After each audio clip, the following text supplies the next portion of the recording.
Ó, tá gravando, tá, pessoal? Deixa eu compartilhar aqui minha área de trabalho para a gente ver a atividade da semana passada.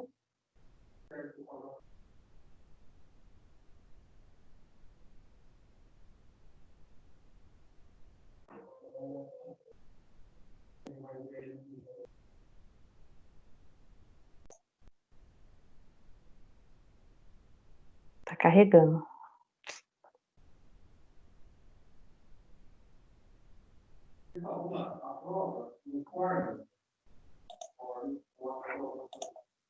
Vai falar como que é a prova. Prova de 40 pontos. Você pode no máximo de 20 a 100 pontos. Né? Então, para a prova de 20, está falando em pontos. Bem, pessoal, a atividade da semana passada, então, ela estava em torno desse artigo aqui, né, do site Contábeis. Ele falava da guerra fiscal do ISS, né? ISS, então, é um imposto sobre serviços que foi discutido em aula passada, né? Esse imposto ele é municipal. Então, né, vejam o quanto ele pode ser complexo aí o entendimento, porque cada município tem a competência para trabalhar com ele, né? Esse artigo ele fala, ele demonstra isso em números de municípios, em situações, o quanto isso pode ser ruim, prejudicial para o empreendedor, para o dono do negócio que presta serviços, né? A qual ele vai precisar prestar serviços em mais de um município, então ele vai se deparar aí com situações complicadas em determinados momentos, né? Porque como uma competência, né, para instituir, para cobrar, né, enfim, ela é de cada município, então de um município ao outro, sendo vizinho, né, ou não, ele vai modificar aí a questão do ISS. E aí eu lançava duas perguntas para vocês. Essas duas perguntas eram essas aqui, ó. Cadê? Aqui. Eu falava então dessa guerra fiscal, né, entre os municípios brasileiros. Deixa eu aumentar a tela, está muito pequena.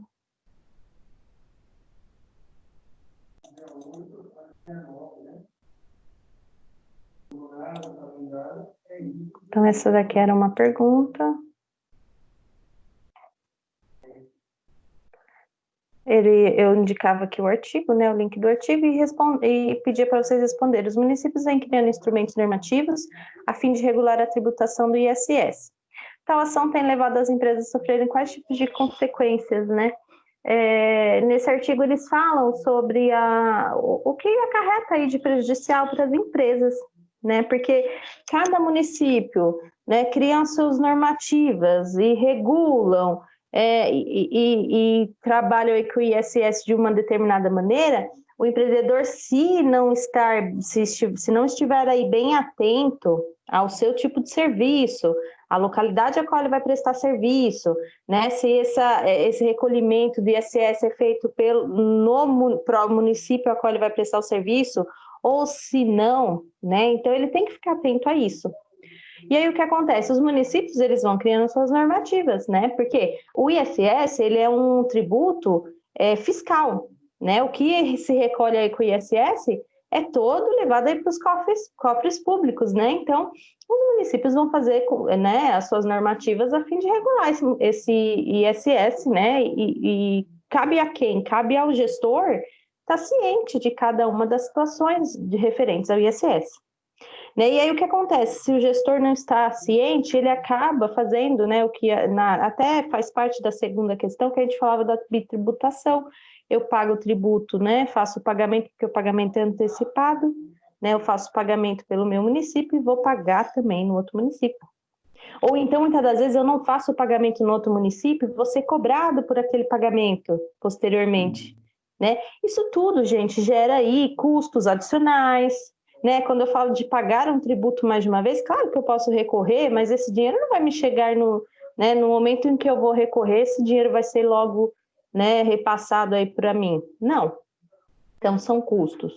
Né? Isso pode levar várias consequências, como prejuízo, né? Principalmente em torno de prejuízo. Né? Eu vou pagar a mais do que eu deveria. A gente sabe também que tudo que é gasto aí, que vai acrescentar aí no custo do meu produto, isso vai aumentar né, o valor final. E aí eu vou perder competitividade.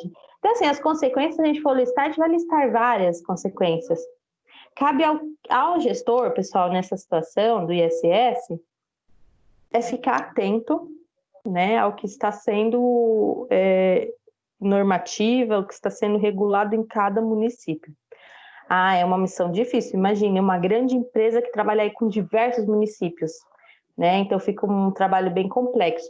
Mas como ele é um imposto municipal, cabe ao gestor, então, ficar de olho em cada município, tá, gente? Essa primeira pergunta, ela falava quais eram os tipos de consequências. Essa segunda perguntava se tinha uma bitributação, né? Então, as duas perguntas, elas giravam em torno, né, do mesmo assunto, claro, porque a gente estava falando só aqui do ISS, só dessa reportagem, né?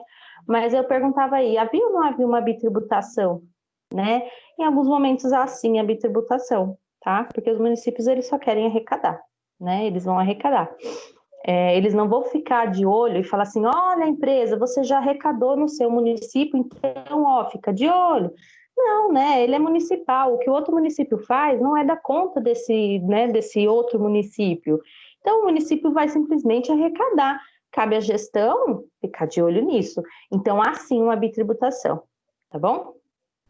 Tudo bem nessas respostas, pessoal? Alguma dúvida? Estão me ouvindo, né?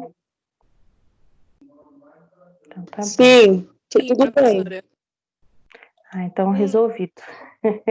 Problema de internet resolvido.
Então, hoje, gente, vamos falar aí da obrigação tributária e os aspectos do crédito tributário.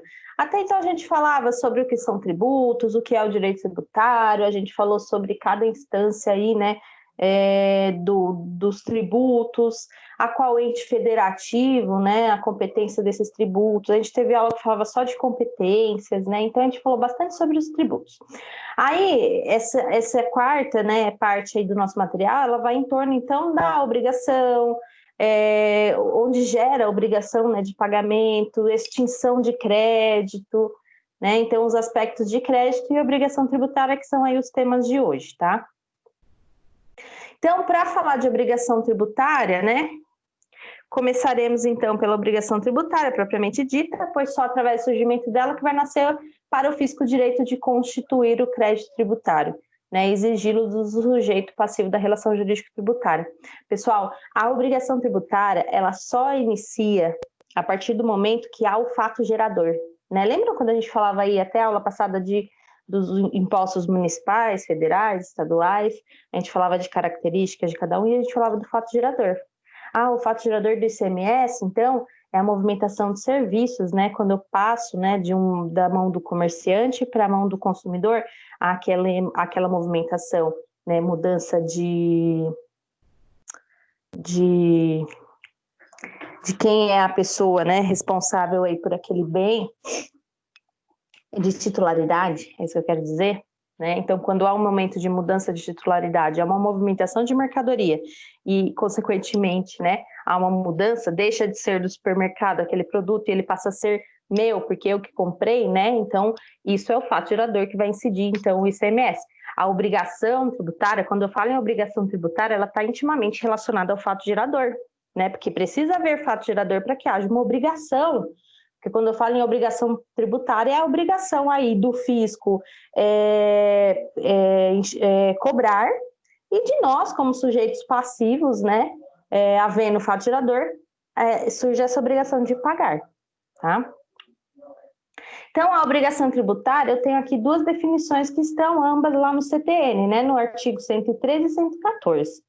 Então, eu tenho aqui no 114, fato gerador da obrigação principal é a situação definida em lei como necessária e suficiente à sua ocorrência. Né? Então, a obrigação, ela está, né, muito relacionada aí à questão do fato gerador. Aqui estamos diante da denominada hipótese de incidência tributária, que vai se referir a algo que pode vir a acontecer no mundo dos fatos e incorrer uma incidência tributária. A obrigação principal surge com a ocorrência do fato gerador. Ou seja, quando a situação que está prevista na lei, né, se verificar no mundo concreto, no mundo real, teremos o surgimento de uma obrigação. Né? Então, ambas estão falando em torno disso, né, que para que haja uma obrigação, tem que haver um fato gerador. Teremos o surgimento de uma obrigação tributária, que é um vínculo jurídico obrigacional de caráter transitório que surge entre o sujeito ativo, né, e o credor, que é o credor, e o sujeito passivo, então, que é o devedor. Epa, eu passei demais aqui. Né, que é o devedor nessa mesma relação. Aí, pessoal, eu tenho a questão, né, a obrigação principal da relação tributária está diretamente relacionada ao fim, né, que essa tributação possui. Pretende-se, então, com esta obrigação, levar dinheiro aí para os cofres públicos, né, que este é o fim que se dá aí do que é arrecadado aí com as tributações, né, pessoal? Se não ser a obrigação tributária principal, é a obrigação que o sujeito passivo tem de pagar o tributo. Então, quando eu falo em obrigação tributária, é a obrigação de pagar, né? Pagar esse tributo, porque esse dinheiro vai aos cofres públicos, né? Então, eu estou devendo aí ao Estado, ao município ou à União. A multa tributária não é um tributo, né? Mas a obrigação de pagá-la tem natureza tributária. Tanto que se paga, né? Que se não pagar, converte-se numa obrigação principal. O que acontece aqui? A multa, pessoal, pelo não pagamento, pelo atraso do pagamento, né? Ela não é um tributo, né? Porém, né? Quando não paga, ela vai se converter numa obrigação principal, né? Vamos supor que você deixa para pagar depois, vamos negociar, enfim, aquela multa vai estar embutida no valor, vai fazer parte da obrigação aí de pagamento do tributo, tá? Eu queria arrumar o meu slide para fazer minha canetinha, mas eu não estou conseguindo. Deixa eu tentar de novo.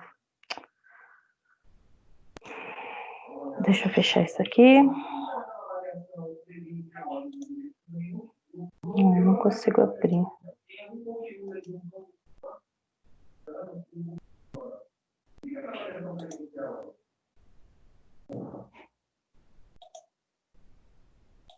Caneta.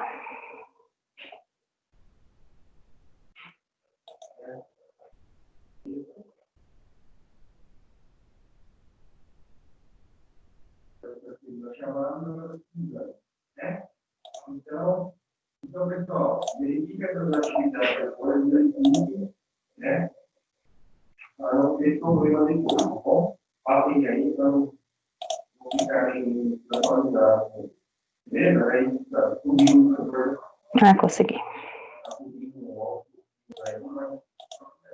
Outra coisa, pessoal, uma coisa que vai ser bem difícil. Aí, pessoal, o que acontece? Eu tenho dentro das obrigações tributárias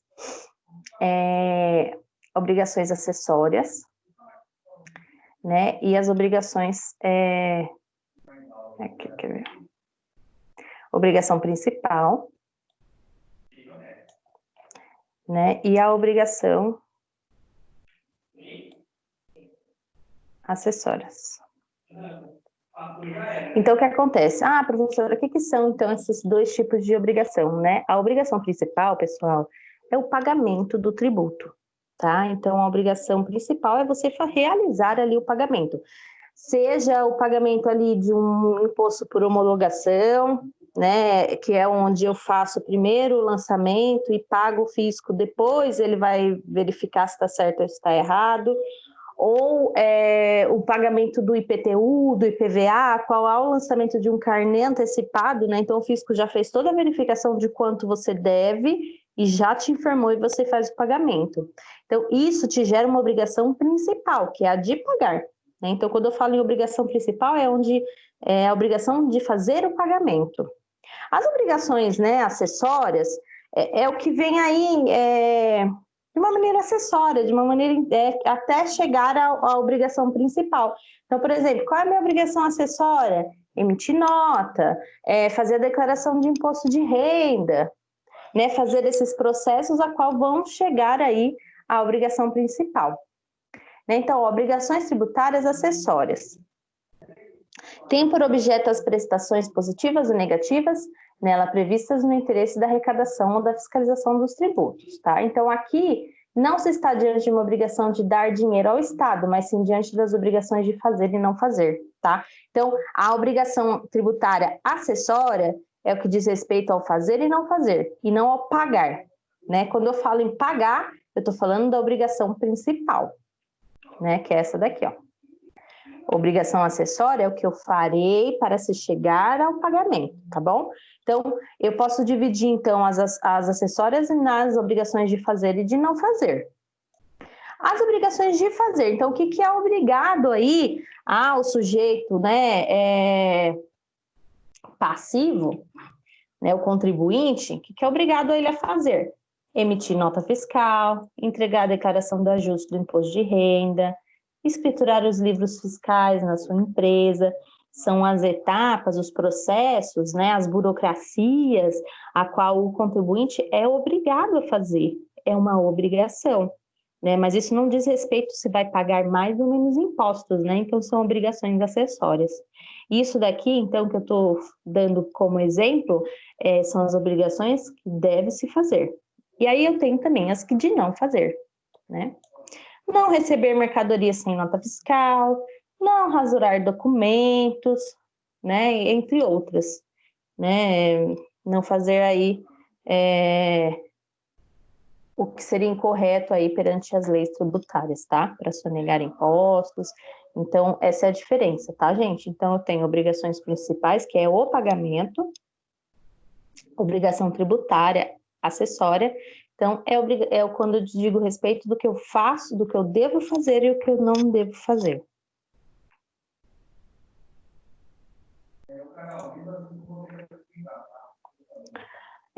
Crédito tributário e lançamento. Então, uma vez ocorrido o fato gerador, então, né, sempre que eu vou falar de obrigação de pagamento, eu estou falando sim de que há primeiro o fato gerador.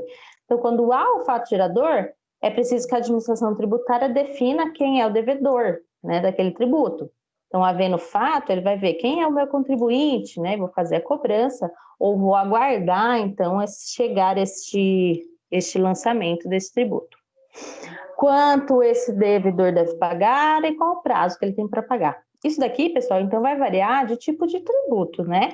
Existem tributos a qual o fisco vai aguardar o recolhimento e depois vai verificar, existem tributos a qual ele primeiro verifica e depois repassa, prazos específicos, valores e alíquotas, tudo depende de cada tipo de tributo, né? Mas quando há um fato gerador, cabe ao fisco, então, entender quem é o contribuinte e fazer as devidas, né, obrigações ali que cabe ao fisco.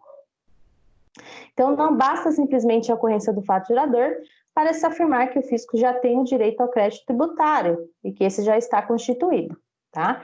Então, eu preciso, né, não simplesmente... Vamos citar um exemplo do IPVA, né? O fato gerador é você possuir um automóvel, né? Porém, você comprou ali o seu automóvel dentro do ano fiscal. Vamos supor que você comprou esse automóvel ali em abril, você comprou o seu automóvel, lá para abril, maio, já foi o pagamento do IPVA, né? As parcelas já acabaram, quem pagou à vista pagou, quem parcelou também já pagou, né? Já tem que ter pago. Então, eu comprei meu carro lá em maio, mas quando chegou lá no mês de novembro, eu vendi esse carro, passei para outra pessoa.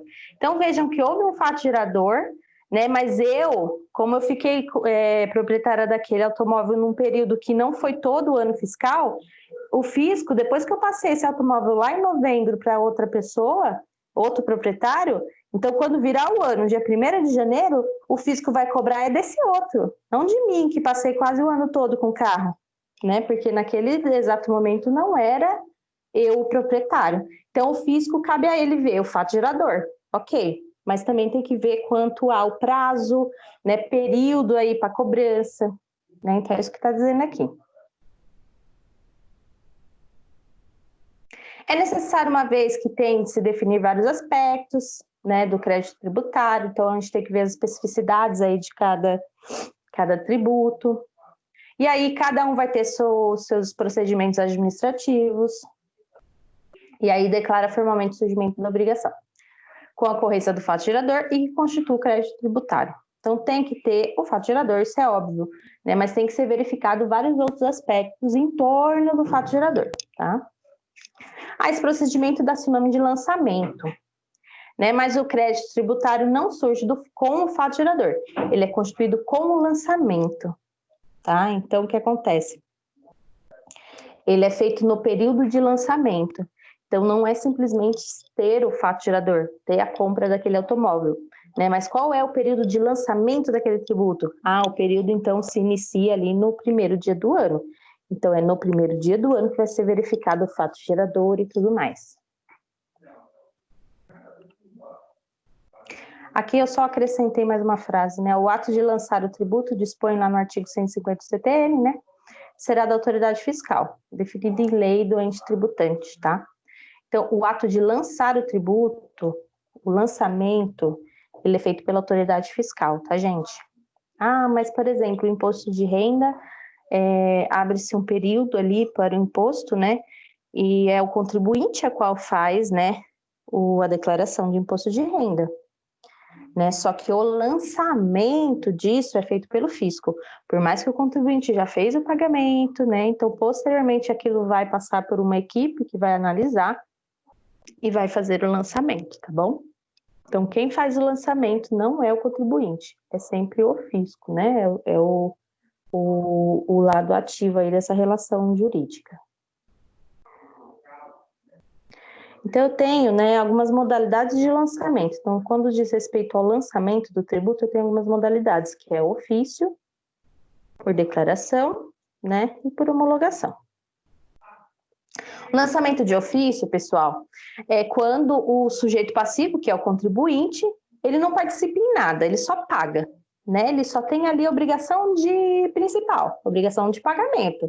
Porque quando eu recebo lá o carnê do IPTU, do IPVA, eu só vou escolher se eu vou pagar à vista ou a prazo, mas eu vou pagar, né? Então, quem fez esse lançamento, quem fez esse cálculo, porque eu tenho que pagar determinado valor no IPVA do meu automóvel, foi o fisco que verificou o valor venal daquele automóvel, enfim, né? E fez lá o lançamento. Então, esse é o lançamento de ofício.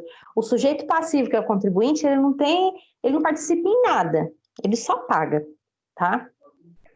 Lançamento por declaração é onde eu tenho uma participação intermediária do contribuinte no lançamento, tá? Então, o lançamento por declaração, o sujeito passivo se limita a prestar informações ao fisco, né? E a partir delas dá início ao procedimento. Por exemplo, eu tenho o ITBI, né? Que é o Imposto sobre Transmissão de Bens Imóveis. Né? Esse imposto, a gente falou na aula passada dele, né? Quando há movimentação, troca de titularidade de imóveis, né? A compra e venda aí de imóveis, incide esse imposto. Esse imposto, então, quando há, né, esse contrato, quando essa movimentação de compra e venda, de transferência de titularidade, cabe ao contribuinte passar as informações ao fisco, né, que dá início ao procedimento e cobra aí do contribuinte. Eu tenho um lançamento por homologação, então é um procedimento, aí passei aqui, o por homologação é um procedimento onde quase todas as, né, etapas é feito pelo contribuinte, tá? Realizar o pagamento antes mesmo do pré-exame da autoridade, né? E é o exemplo do imposto de renda. Então, o que acontece? Esses 3 tipos de lançamento, eu tenho um primeiro, a qual o contribuinte não participa em nada, só paga. Eu tenho um segundo, onde eu preciso o contribuinte informar ao fisco que está havendo ali uma movimentação, né, como, por exemplo, uma compra de um imóvel, e aí o fisco vai analisar e vai cobrar, e eu tenho por homologação, onde eu, contribuinte, vou fazer, né, essa declaração, eu vou informar os meus rendimentos, né, como exemplo do imposto de renda, e fazer já o pagamento. Depois o fisco analisa se está certo ou se está errado, né? E aí, se está errado, por exemplo, ele passa por uma malha fina, o fisco informa o contribuinte, pede, olha, arrume isso daqui que está errado, ou comprove que eu estou errado também, né? Então, esse é o momento. Então, lançamento eu tenho esses 3 tipos, tá? Uma com baixa, média, né, e alta participação do contribuinte. Só que vocês podem ver, gente, que é o que eu falei no slide anterior, o lançamento ele dá pelo fisco, tá? Eu posso ter alta participação do contribuinte ou baixa, mas quem dá a martelada final, né, quem dá o veredito é o fisco, tá? Aqui é quanto à decadência e prescrição, né? Então, o crédito tributário, para a constituição do crédito tributário, né, dando à Fazenda Pública o direito de exigi-lo, é necessário que proceda-se o lançamento, né? Então, foi o que a gente viu até agora. Houve o fato gerador, né, verificou-se aí todas as questões referentes ao tributo, foi feito o lançamento. E aí, o fisco tem prazos para lançar esse tributo, prazo para exigir, prazo para cobrar, né? Em ambos os casos, o prazo é de 5 anos. Né? Então, vamos supor que foi um imposto de renda a qual, né, você não fez o lançamento. Você deveria ter feito o lançamento aí do imposto de renda, você deveria ter feito a declaração do imposto de renda, não o fez. Né? Então, o fisco tem 5 anos para verificar e te cobrar. Né? Então, ele pode, neste período, né, esse período de decadência e prescrição, fazer a cobrança aí de um tributo, fazer correções, o que ele achar pertinente, porque está dentro do prazo. A decadência, então, ó, é quando ocorre a decadência tributária, a administração tributária tem por extinto o direito de lançar o tributo. Né? Então, decadência é quando passa aqueles 5 anos, então aquele tributo, aquela cobrança, né, tudo que foi referente àquilo, está extinto. Né? Então, o fisco ele não vai fazer a cobrança porque houve uma decadência, passou o prazo. A prescrição ela é um pouquinho diferente, então ela estará extinto o direito de exigir, cobrar o tributo através da propositura de uma execução fiscal. Né? Então, houve aí uma prescrição referente a uma execução fiscal, né, em torno aí do contribuinte, tá? Mas ambas dizem respeito, né, a cobrar ou não um tributo. Em ambos os casos, haverá extinção do crédito tributário consoante. Tá? No artigo 156 da CTN.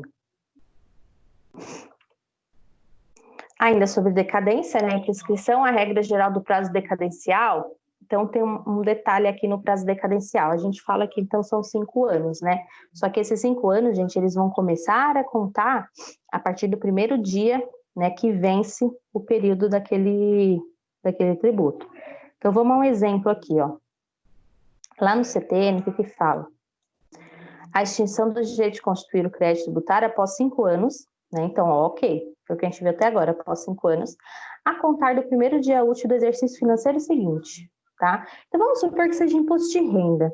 O imposto de renda, ele vai fazer o cálculo aí dos seus rendimentos, né? O período útil daquele exercício, ele é o ano inteiro, né? Ele vai se dar ali, começa no dia 1º de janeiro e ele encerra no dia 31. Então, gente, o que acontece? O imposto de renda, esse ano está diferente, né? Esse ano vai até o final de junho. Normalmente, ele é até o último dia de abril. Mas, o que acontece? A contagem dos 5 anos, vamos supor esse ano, né? Esse ano acaba em junho. Então, o que acontece? Entende-se que, então, de junho para frente, começa a contar os 5 anos. Mas no CTN não é isso que diz.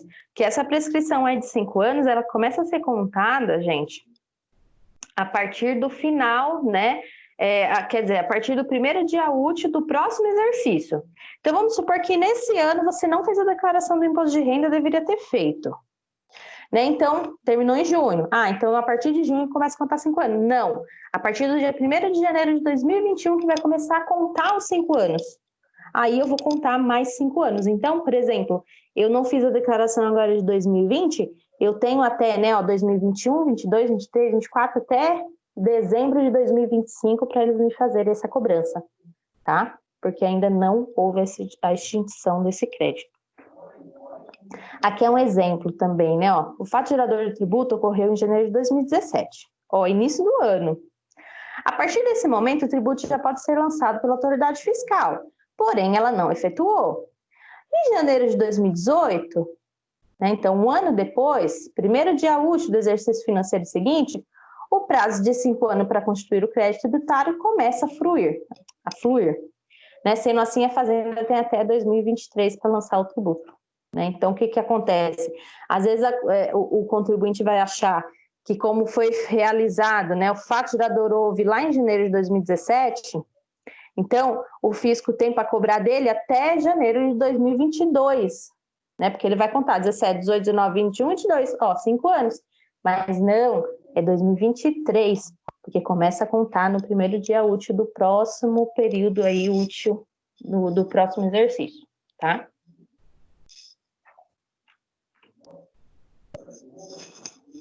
Há uma regra especial de decadência, ela se refere ao lançamento por homologação, tá, gente? Então, eu tô falando isso aqui, essa regra de 5 anos, quando há homologação, né? Então, ela é um pouco diferente quando é o caso de homologação, porque o que acontece?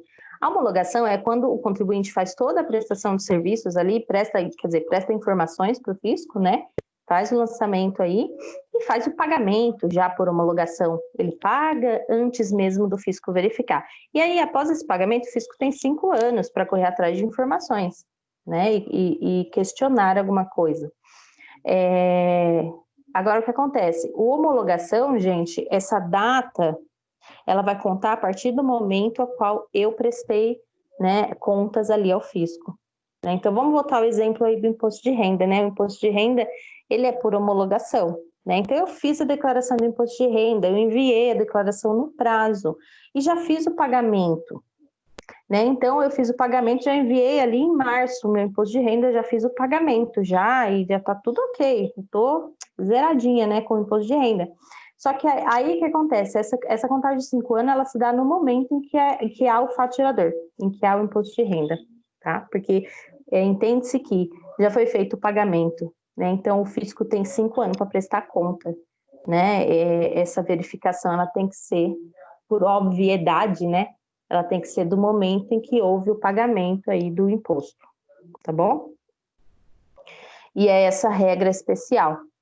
No caso de tributos lançados por homologação, então o termo inicial do prazo decadencial é contado na ocorrência do fato gerador, tá? Eu estou falando aqui do ICMS, que ele é por homologação, o ISS é por homologação, né? Então não é só imposto de renda, eu tenho vários tributos que a gente viu aí no decorrer das nossas aulas que são por homologação. Então todos eles, quando há o fato gerador, já há a contagem aí esse prazo decadencial.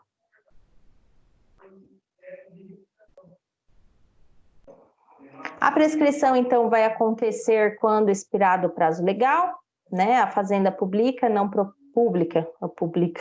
A Fazenda Pública, então, não propõe execução fiscal a fim de exigir o pagamento do tributo que não foi pago nem no tempo devido, né? Então, quando passa aí esses 5 anos, ocorre a prescrição, né? Não pode mais fazer cobrança quanto a isso, tá? Porque já passou o tempo, já era. O fisco tem um prazo para propor execução fiscal, né? Esse prazo está definido lá no artigo 174 do CTN. Diferentemente do prazo decadencial, o prazo de prescrição, né, que é quando já houve a decadência, faça a prescrição, ela tem um único termo inicial, qual seja a constituição definitiva do crédito tributário, tá? Então, não há mais a cobrança desse crédito. Nesses termos, né, dispõe lá no CTN o seguinte, né, a ação para a cobrança do crédito tributário prescreve em 5 anos, contados da data da sua constituição definitiva, tá? Então, o que está dizendo aqui, né? Eu só posso fazer cobrança de crédito tributário, né, nesse período aí de 5 anos.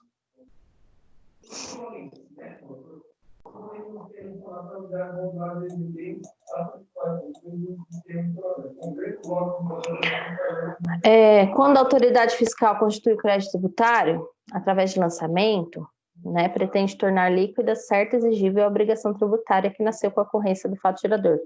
Né, o que está dizendo aqui, que quando há o lançamento, houve fato gerador, e aí, consequentemente, né, o fisco vai querer receber aí esses valores, né, e vai gerar uma obrigação de pagamento, né, uma obrigação principal.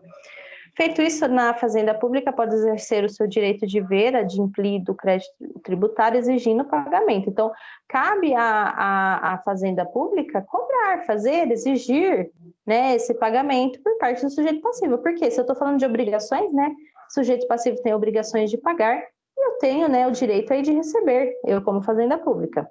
Caso não haja de implemento, caso não haja esse pagamento, né, essa obrigação realizada, o fisco pode se valer de atos executórios, né? Então, isso daqui a gente já viu em aulas também, né? Porque quando não há o pagamento, existem etapas a serem realizadas, né? E a gente faz a execução ali daquele processo para que haja, sim, o pagamento, fazer a devida cobrança. Ocorre que o sujeito passivo, né, o contribuinte, pode adotar certas posturas que importarão na suspensão da exigibilidade do crédito, não podendo o fisco cobrar seu crédito. Então, existem situações em qual o contribuinte, né, pode recorrer, né, nessa exigibilidade do crédito. E aí, vamos falar sobre essas questões onde há suspensão de exigibilidade do crédito, né? Essa suspensão pode ser via moratória, que é a primeira das hipóteses, né, das muitas hipóteses, é a moratória. E é por meio da moratória que eu vou dilatar o prazo para pagamento do tributo. Né, vou pedir um prazo aí maior. A moratória pode ser concedida em caráter geral ou individual. Quando ela é em caráter geral, né, a lei dilata o prazo para pagamento do tributo de forma indistinta, alcançando todos os contribuintes. Tá, ó. Aqui eu posso dar como exemplo, pessoal, o imposto de renda, né, ó. Imposto de renda que eu acabei de falar. Esse ano eu não estou dizendo aqui para vocês que o imposto de renda ele foi prorrogado, né? Ele foi lançado, foi dado um prazo maior para a gente fazer o preenchimento, fazer o pagamento do imposto de renda, né? Por conta de toda essa epidemia. Então, isso daqui foi algo geral, né? Todos os contribuintes, quem quis, enviou no prazo até abril, quem não quis pode enviar até o dia 30 de junho, né? É algo bem geral para todos os contribuintes, tá? Quando é algo individual, então eu estou falando que é para específicas pessoas, específicos contribuintes, grupos, né?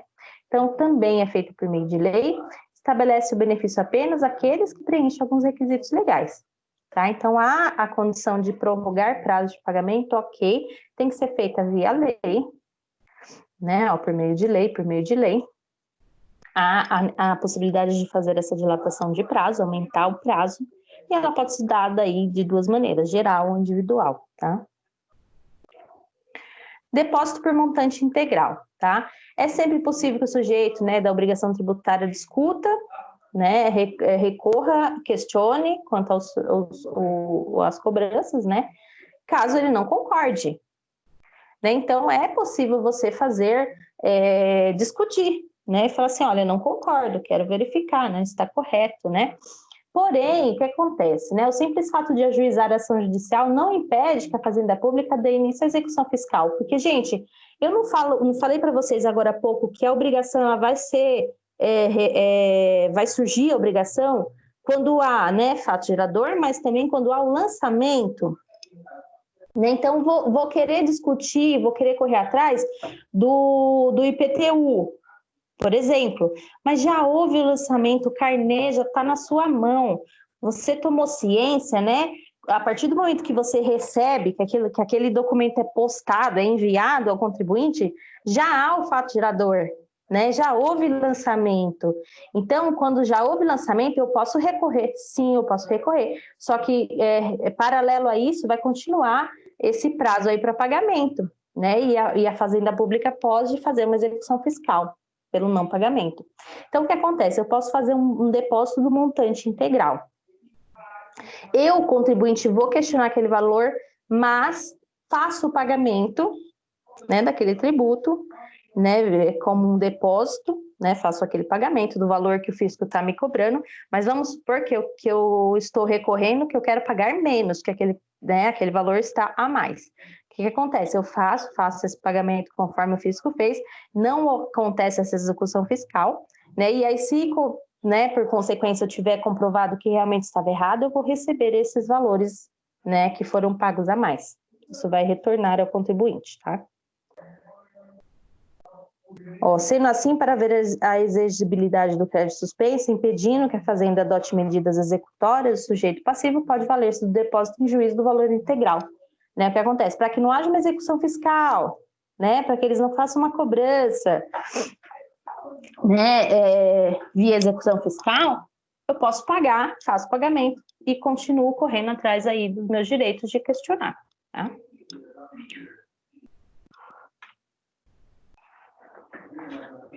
Reclamações e recursos no processo administrativo, né? Fiscal. O sujeito passivo, que é o contribuinte, também não é obrigado a concordar com tudo, né? Ele pode discutir. E aí, então, ele se decide pela via administrativa. Na primeira instância, ele propõe uma reclamação e, decidido o processo em primeira instância, ele tem a oportunidade de interpor um recurso perante a segunda instância administrativa, né? Quando faz um processo aí de questionamento, né, de verificação aí de um tributo, tem que passar pela via administrativa em primeira e segunda instância. Quando o sujeito passivo interpor reclamação ou recurso, né, estará suspensa a exigibilidade do crédito, não podendo ser realizada a cobrança. Né, então, é uma outra situação a qual eu posso fazer via administrativa, tá? Liminar, mandado de segurança. Se houver fundamento relevante do ato impugnado, puder Ai, Jesus, porque eu vou ter errado. Resultar, então, a ineficácia da medida, o juiz considerará uma liminar, um mandado de segurança para que seja suspenso o ato que deu motivo ao pedido. Né? Então, eu posso fazer esse questionamento, essa suspensão através de um mandado de segurança feito via juiz, tá? Entro com o processo e aí eu tenho uma medida aí, né, via juiz. E uma vez concedida essa liminar, né, estará suspensa a exigibilidade. Não pode, então, através de uma liminar, a Fazenda querer ainda assim fazer a cobrança, né? Se houver ao final a denegação da segurança, o crédito recuperará a exigibilidade. Né? Se lá no final deste processo, juiz verificar que é correto que haja essa cobrança, vai ser feita a cobrança posteriormente. Liminar ou tutela provisória em outras ações judiciais. Né? Para provar o seu direito, o sujeito passivo necessitar de dilação probatória do processo. Né? Dilação, quando eu falo de dilação, é eu prorrogar esse meu processo, né? O contribuinte, então, vai pedir prova pericial, testemunhal, entre outras, isso vai prolongar aí o período aí desse determinado processo, para até que ele chegue ao fim na solução. Né? Ele não poderá se valer do mandado de segurança, mas, ainda assim, demonstrando a probabilidade do direito, o risco de dano, né, pode recorrer à concessão de liminar ou tutela provisória. Né? São processos a qual, né, o contribuinte pode fazer para tentar, né, prorrogar, para tentar, né, não fazer o pagamento de algo a qual ele entende que isso não seja correto de ser cobrado, tá? Suspender esse crédito aí. Parcelamento, quando o sujeito passivo na forma da lei obtém o direito de parcelar, né, então os tributos eles podem, né, de alguma forma serem parcelados, e aí o contribuinte tem o direito de optar por parcelamento.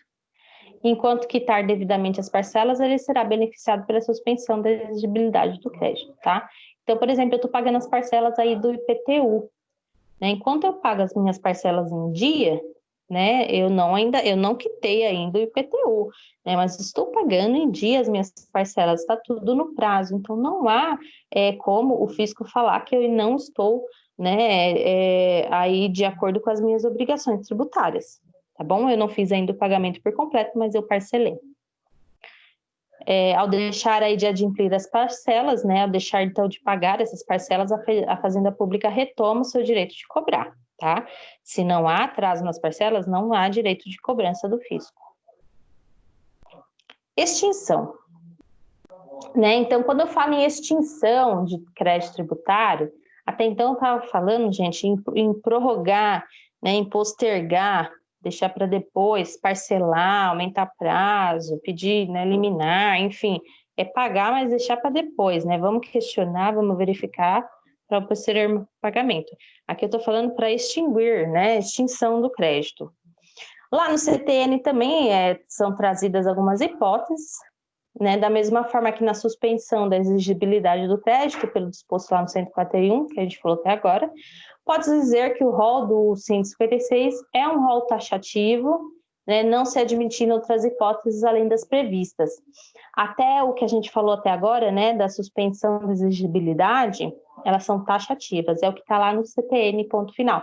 As possibilidades de suspender, né, de postergar, ou de se extinguir um crédito tributário, estão todas descritas muito bem lá no CTN, não pode fugir disso. Por isso que eles falam que são taxativas. A primeira, então, quando eu digo respeito à extinção do crédito, né? A extinção do crédito tributário, é o pagamento. Quando se fala em obrigação, né, seja tributário ou não, a gente tem pagamento como a causa mais comum para sua extinção.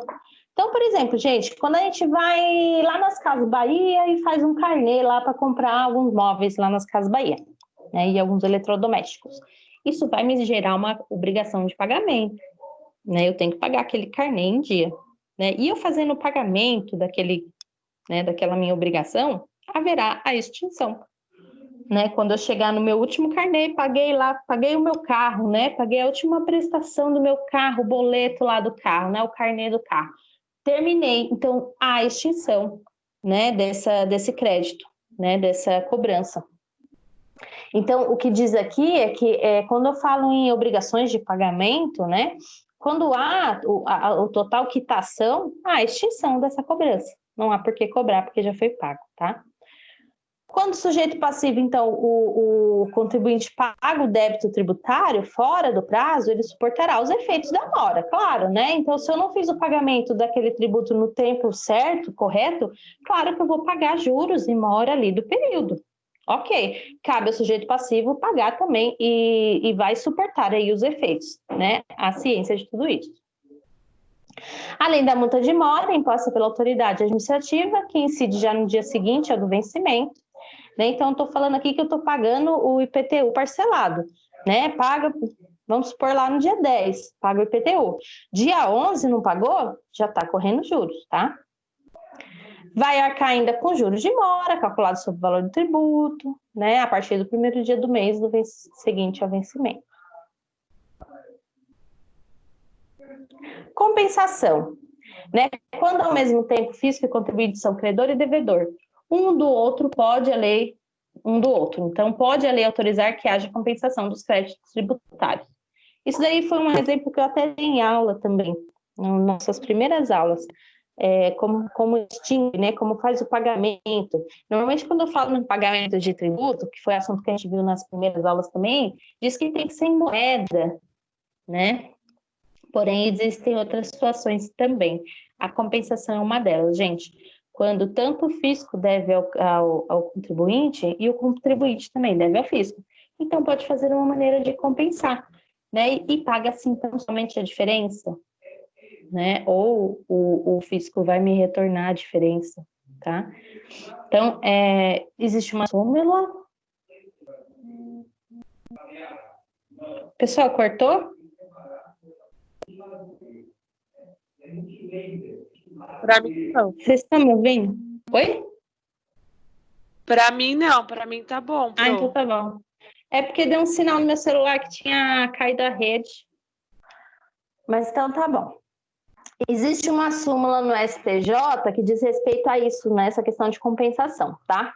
Ela estabelece que o contribuinte, né, quando for o caso de indébitos tributários certificados por sentença declaratória, né, transitada e julgada, ele pode optar por pleitear na restituição por meio de compensação, tá? Então, se o fisco, por N motivos, está, então, devendo, né, uma restituição a este contribuinte, né, devido a uma sentença, né, alguma cobrança que foi indevida, então eu tenho crédito para com o fisco. Então eu posso solicitar então que haja essa compensação. Poxa vida, por que eu vou ter que pagar se ele está me devendo, né? Então há essa possibilidade. Havendo, né, essa compensação, há a extinção do crédito. A transação ocorre quando as partes, mediante acordo de concessões mútuas, extinguem suas obrigações. Né? No caso do direito tributário, o Instituto é bastante restrito, porque depende de lei que autoriza, então, essa autoridade a transacionar. Então, não há liberdade para a administração tributária realizar concessões quando entender cabíveis, é sempre necessária a edição de lei. Né? Então, para qualquer tipo de movimentação para extinguir, né, esse processo tributário, eu preciso de uma lei. Né? Então, tudo que é referente a tributário, eu não posso simplesmente fazer alterações, eu preciso de uma realização de uma lei. Remissão vai ocorrer quando o devedor perdoa a dívida do credor. Tá? Então, o fisco perdoa a dívida do credor. Pode ser total ou parcial e é referente ao crédito tributário, né, incluindo tributos e multas. Havendo essa perdão, essa remissão, a extinção do crédito. Decadência e prescrição, né, foi o que a gente já viu agora há pouco, né?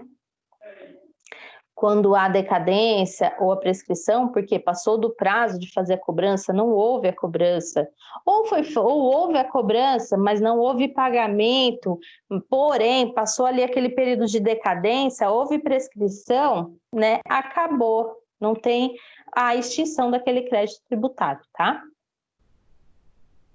Conversão de depósito em renda, né? Então, quando o sujeito passivo, o contribuinte, contesta o lançamento do tributo para obter a suspensão da exigibilidade, que foi o que a gente falou também, né?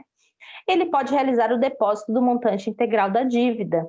Né? Então, quando eu estava falando lá da suspensão da exigibilidade, eu até falei essa questão, né? Que eu posso fazer o pagamento do montante da dívida e depois ficar aguardando aí, né?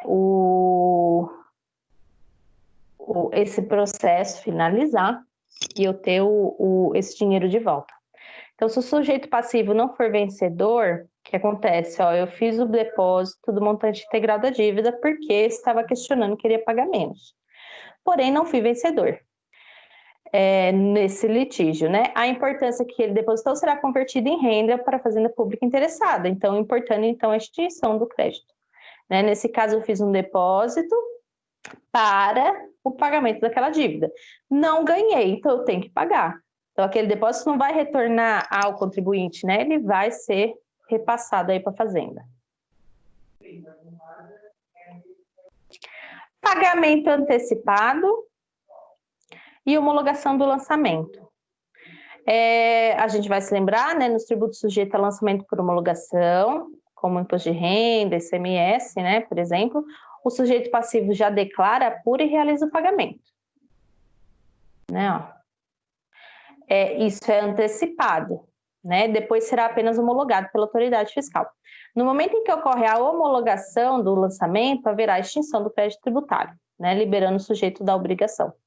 Tá, pessoal? Então, assim, quando há o pagamento aí de imposto de renda, do ICMS, eu vou estar pagando antes mesmo que haja uma homologação, né? Antes que haja uma fiscalização. E aí, quando houver essa fiscalização, ok, né? Tá tudo correto, aí a extinção também, né? Aí há o pagamento, né?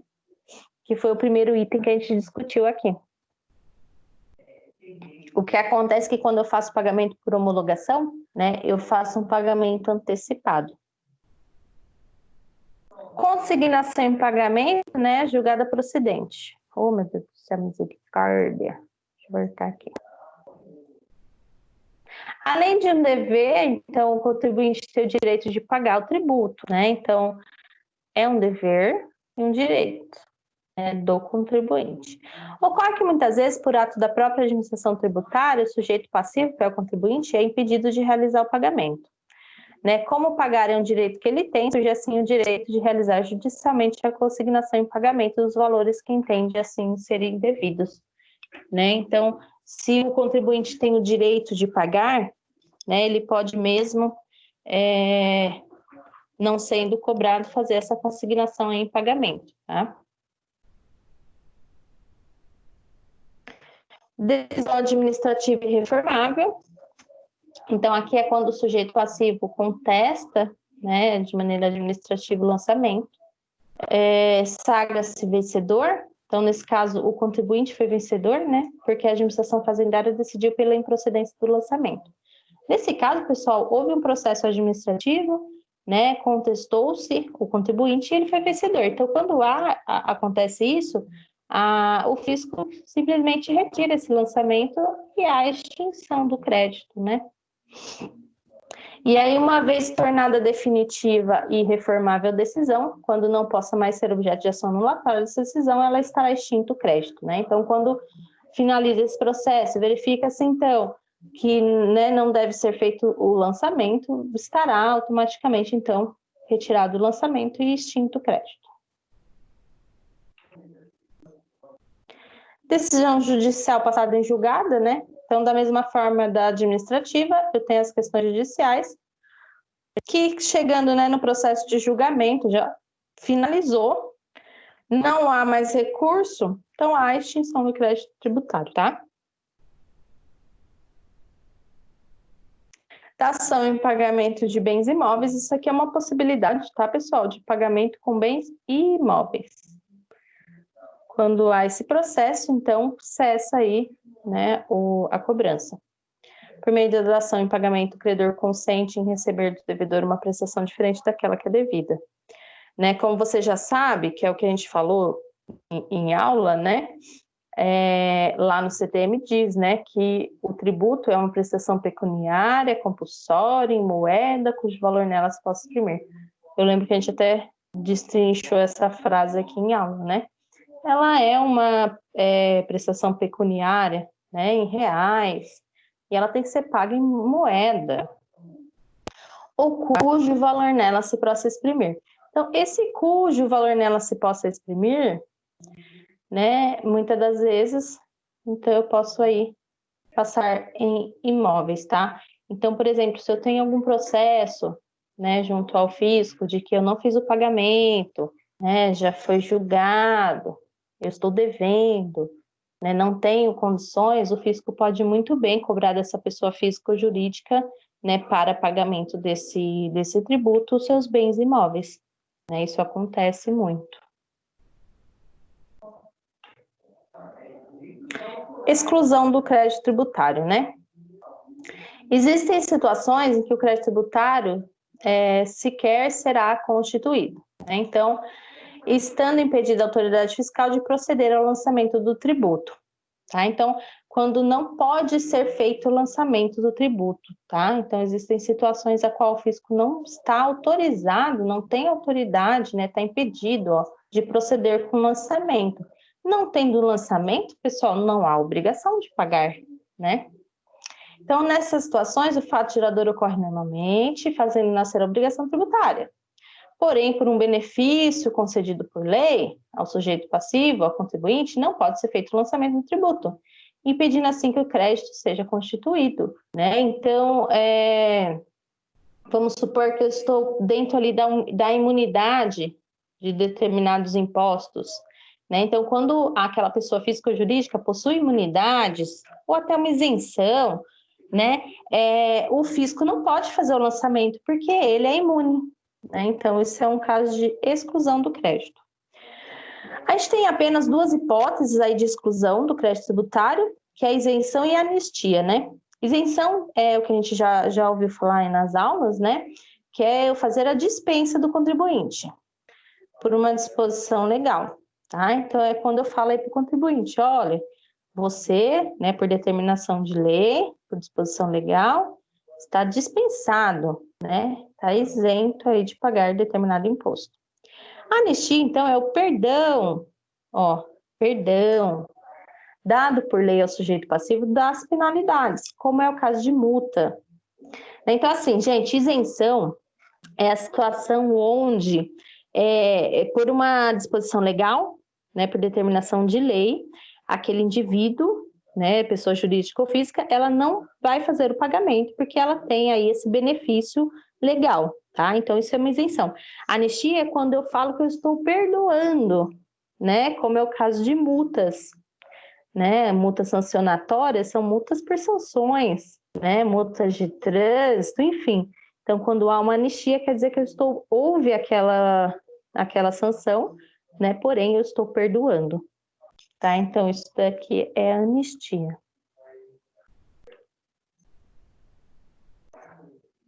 Acho que era só isso que eu trouxe. Tudo bem, minha gente? Estão vivos? Me ouvindo? Tudo em paz? Sim. Nossa, peraí. Dúvidas, anseios?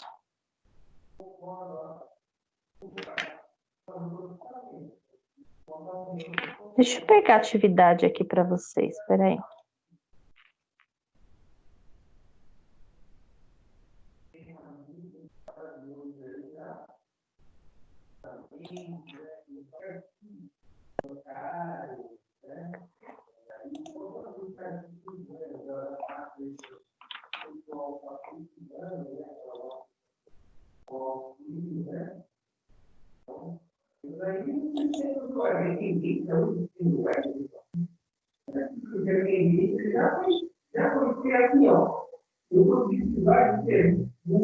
Então, deixa eu abrir aqui meu Dropbox. Eu tô tentando, gente. Esse computador tá tão devagar.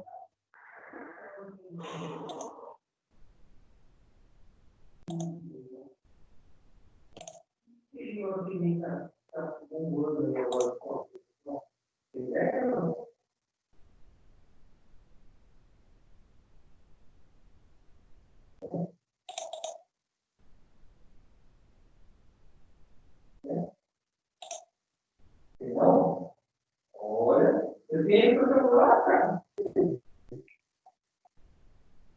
então, que Google, hein?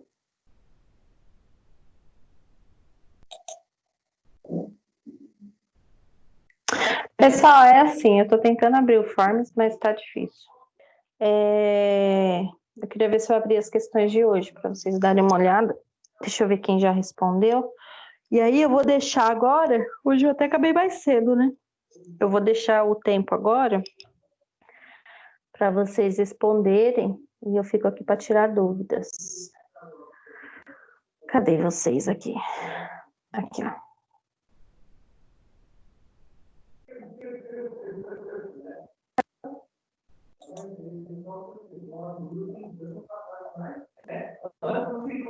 Eu ainda não tenho nenhuma resposta. Eu já respondi, professor. Vocês já responderam? Puxa vida, deixa eu ver aqui. Deixa eu fechar e abrir de novo. Eu também já respondi. Tô achando estranho ter resposta mesmo. Eu também, Pelo amor de professora. Deus, olha, Eu também, atividade. pro. Ai, será que eu perdi? Peraí, então, gente, é porque eu tô faz tempo com esse Forms aberto que eu tinha que corrigir outras atividades aqui hoje, né, de outras turmas. E então eu acho que é por isso que ele não atualizou. Eu vou tentar aqui com essa belezinha aqui, que tá tão rápida a minha máquina aqui. Abre, belezinha.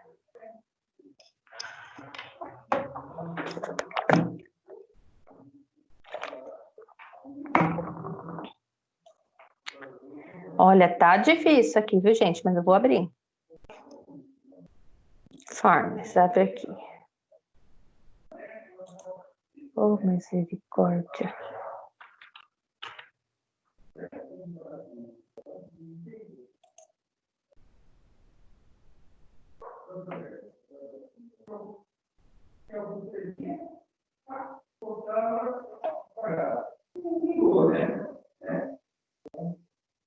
Aí a empresa de ônibus tem que colocar para o celular. Mas aí tem isso tudo.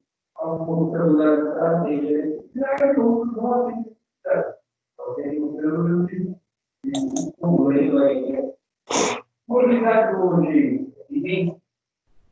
Ah, ó, já tem 13 respostas.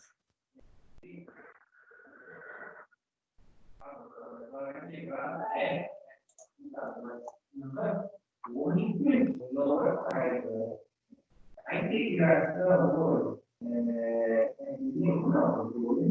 integrada para mim. Ele consegue hoje, tem lá o telefone, não consegue acordar tudo.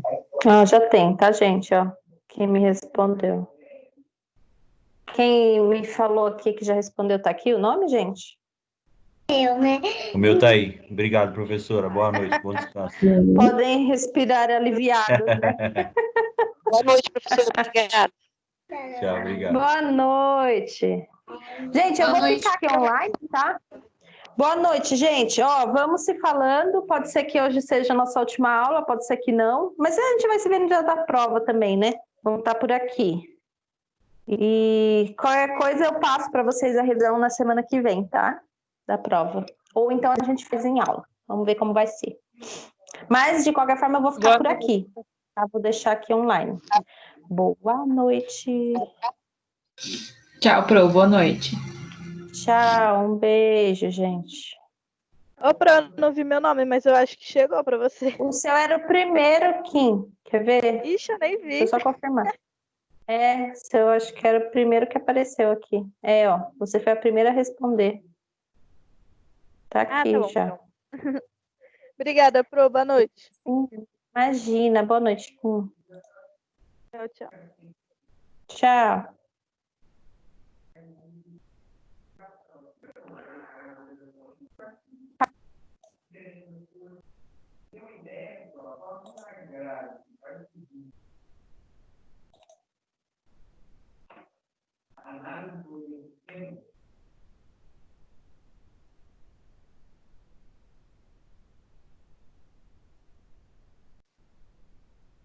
Oi, professora. Oi, Lilian. Tudo bem? Tudo. Perdi sua aula. O que aconteceu? Você entrou só agora? Não, entrei tem uns 15 minutinhos. Peguei o final só. No final. Posso falar nisso? Eu vou parar a gravação.